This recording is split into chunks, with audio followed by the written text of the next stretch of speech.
Hello, I'm Chris Holmberg with the Muleskinner. I'm joined today by the newly appointed 16th president of UCM, Dr. Roger Best. Dr. Best, thank you for joining us today. Well, certainly my pleasure. Appreciate the opportunity to have a conversation with you today. 2018 has been a little bit of something of a whirlwind for you. Was it July you found out you were the interim president? A couple weeks ago, you are now named the 16th president of UCM. Tell me a little bit about what it means to you to serve in that capacity. Walk me through the last couple of months. Yeah, so you're definitely right. Whirlwind is a small word for what I've felt the last few months. July, you're right. I was named the interim president at that time after the announcement by Chuck Ambrose that he was taking another position. And at that time, really was interested in serving our colleagues, just trying to provide some continuity for campus and make sure that we continue to move forward.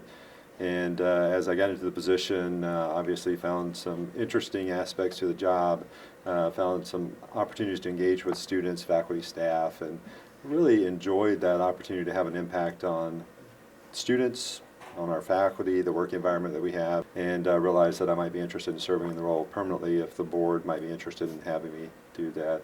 And so through a confluence of events, they had a lot of conversations with folks on campus and some conversations with me, and I was fortunate enough to be appointed as the 16th president. One of those opportunities that, from a career perspective, I guess people would say is an opportunity, but realistically for me, I see it more as the opportunity to serve others and hopefully make campus better for our constituents, and our constituents being primarily our students, but even beyond that. So certainly grateful for the last few months and what it's meant for me personally, but also what I hope that we can bring to campus as a whole.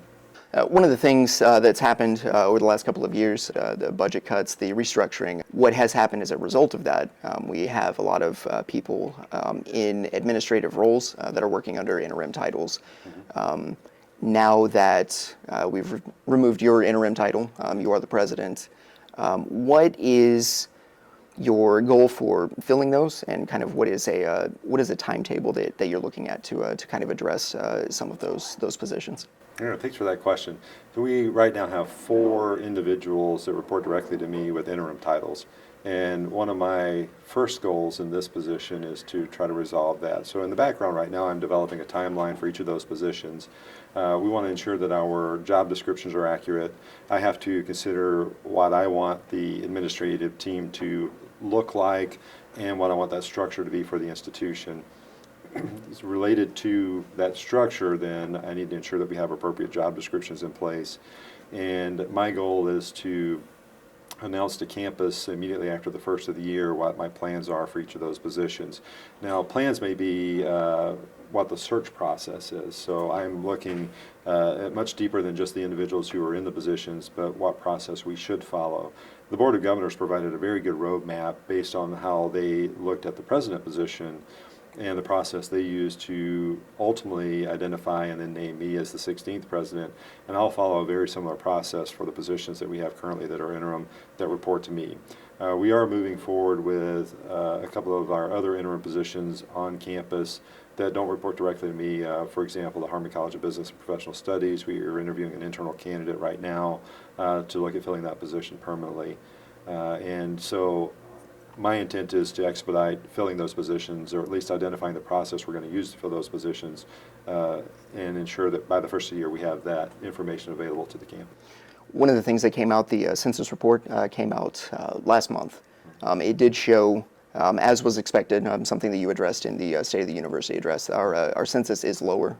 It's markedly lower than it has been in the last couple of years for several reasons that have been discussed over those last couple of years. One of the things that is immediate concern for students and potentially other people, does a drop in enrollment, will that translate into a raise in tuition or fees?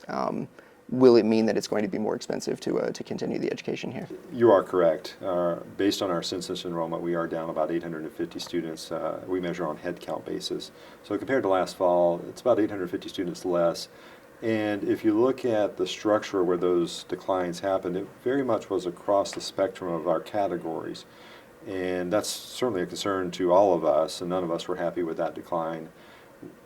if you look at how that relates to tuition, there's not as direct a connection there as you might anticipate. The state of Missouri actually, by law, caps what we can raise tuition by on a year-to-year basis.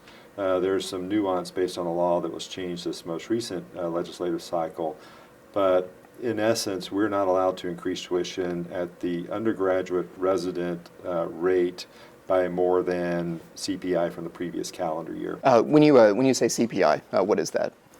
So CPI is the Consumer Price Index, and the change in that is what typically we would call the rate of inflation. So that means regardless of what happens to our enrollment base, undergraduate resident rates will not go up by more than the rate of inflation. As we look into next academic year, we likely will increase tuition by that rate. That's just a natural course. All of our expenses go up as well, not just personnel expenses, but just the cost of our doing business and the things we need in order to provide a quality education. That's getting more expensive for us as well. So we likely would increase tuition by the rate of inflation. Requires board approval, so we will not do that without board approval, but that's usually our target on a year-to-year basis. And our goal is to keep things affordable, and so we try to put it up against that context as well. But the correlation between enrollment and tuition is really very small. There are some targeted approaches we will take to pricing, so graduate level pricing, we may look at that. We may look at whether programs need fees. That will very much be driven by cost of programs, and some of it will be driven by demand associated with programs.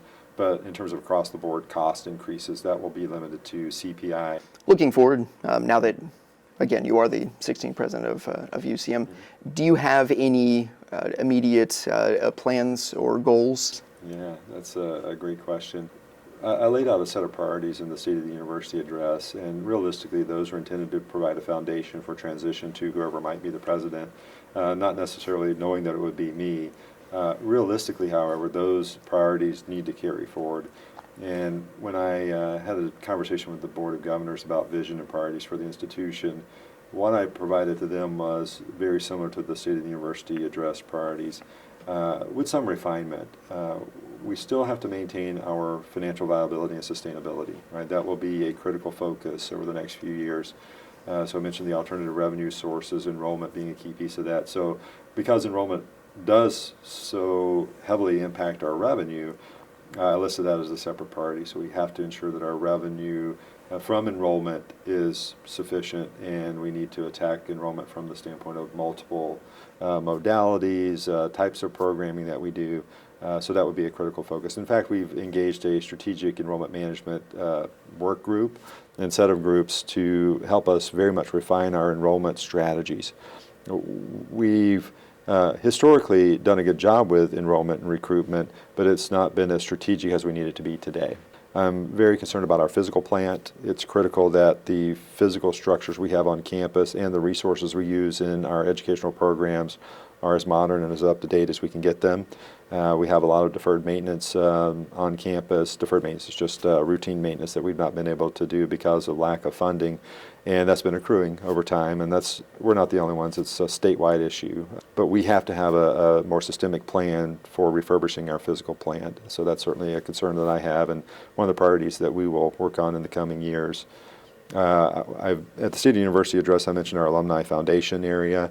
Our alumni engagement and our fundraising efforts, those have to be at high speed these days. It's critical for our success. We need as much engagement from our alumni to help make our programs better, but also the fundraising side of that to provide some of that external support that supplement some of our reductions in revenue.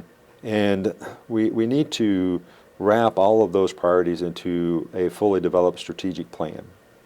We can talk about priorities, we can talk about what we're going to be doing, but without a clear, articulated path that is identified through a strategic plan, it's easy to get off track. So in the course of the spring, that's a very short-term goal. We'll be developing out our strategic plan, we'll be ensuring that we have the appropriate progress metrics in place and our key performance indicators. We'll be measuring against what we're actually doing so that campus-wide we have a very good understanding of what our goals are and how we're progressing toward those. And those goals that we have, they translate into the day-to-day operations that we do. I understand that increasing retention is a goal, and it's been something that the university and the administration has been working on for the past couple of semesters. Where are we now with retention, and specifically, what are some of the things that are in the works to continue to improve that? Yeah, thanks for asking that, and that is a critical piece of our enrollment strategy. The first very big step that we took was in the spring into the summer in creating the Success Advising Center, which we formally dedicated in the fall semester. So we opened it right after the fall started, and we did a ribbon cutting not long after that. And our big goal for retention, and this is measured freshman to sophomore year, so year over year, fall to fall, is 80%. This most recent year we were at 70%, which is not what we want it to be. Now, we can talk about the financial benefits of retention and those sorts of things, but realistically, we focus on retention not because of a financial model. We focus on it because it's the right thing to do. If we invite a student into our academic program here at the University of Central Missouri, we want them to achieve a degree. And it doesn't help them, it doesn't help us if a year after coming here, they're not here. So when we invite them in, we fully expect them to achieve a degree, and we want to do everything we can to help them get there.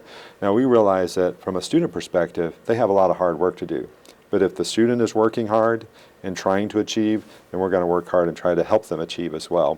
So the big goal of 80%, again, it certainly would benefit the university from a business model perspective, but it's the right thing for us to do. This fall, moving into spring semester, we did trend up on retention. So we think that from a progress perspective, we will see better than 70% retention going into next fall. It's hard to predict at this point, but the indicators are there that we'll have better than 70% going into next year. And we know it's not just a one-year fix. So once we institute the model, which we've done now, it will take a couple of years for it to fully impact our cycle of retention. But we feel very good about the progress thus far. One of the things going on right now, construction has started on the union renovation project. Especially after the last 2 fiscal years with a lot of the budgetary changes and stuff like that. $7 million is a lot of money for anything. Why are we spending $7 million on the union renovation? Why are we doing that now? Yeah, I appreciate your asking that, and I think that's a critical question to ask, because even if you look around at some of our other physical plant and you would ask, why would we spend the $7 million there and not in an academic building, for example? And the answer is both simple and complicated, unfortunately. From a budget perspective, we operate the union as an auxiliary. Now, what that means is that the union has to generate its own revenue. And that also means the union has to pay for its own expenses. Some years ago, when we renovated the union, a lot of years ago, the students actually passed a fee. So they imposed a fee on themselves, which students still pay to this day, for the union. So if you look at your bill, there's a union fee there.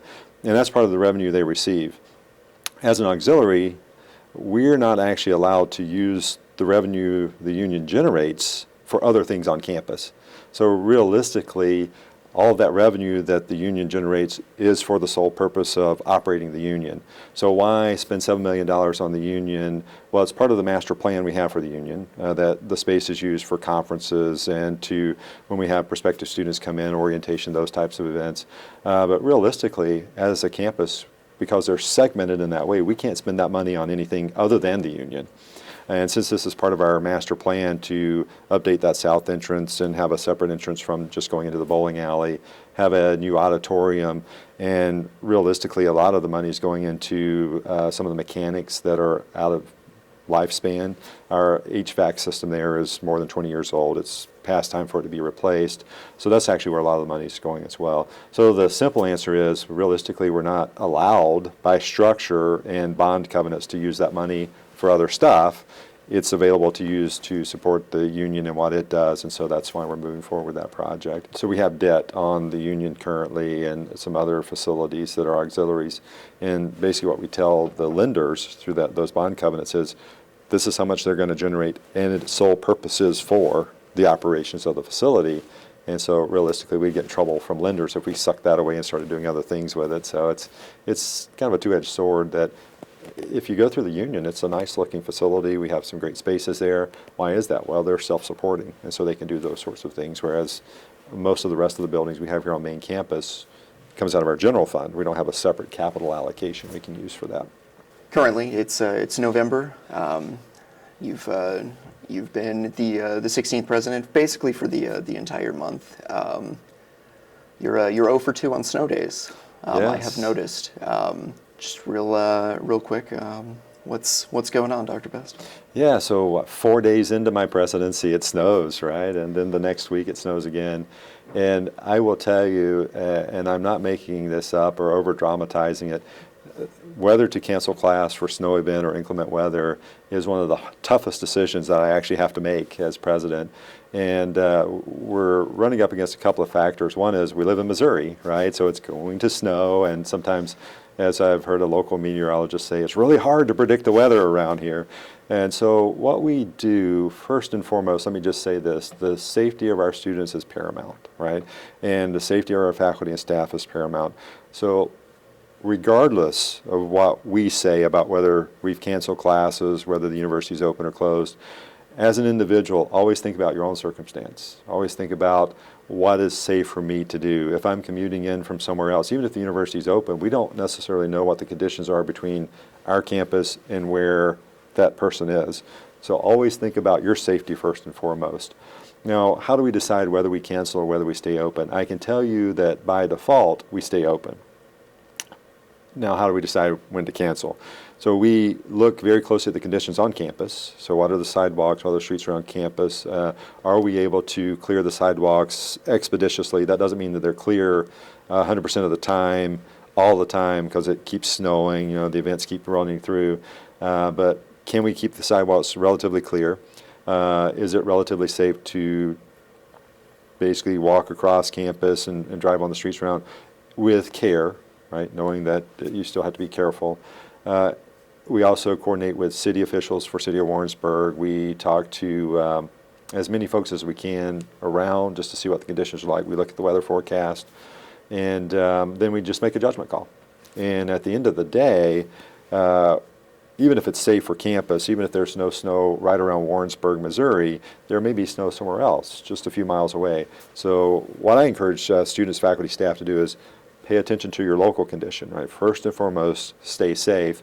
Now, I realize that when we make a decision, close, stay open, somebody's not going to be happy either way, right? So typically our faculty are concerned if we cancel too many classes because we have a certain amount of content we have to provide, and students are paying for this content, and so we want to make sure that we're able to meet our learning outcomes and learning goals. And we also recognize that if it's messy out and students may be unhappy if we stay open. So it's one of those tough calls, and what I say is I recognize that there never will be a perfect call. Somebody will be unhappy with what we decide, but my encouragement is regardless of what we decide, always think about your own situation.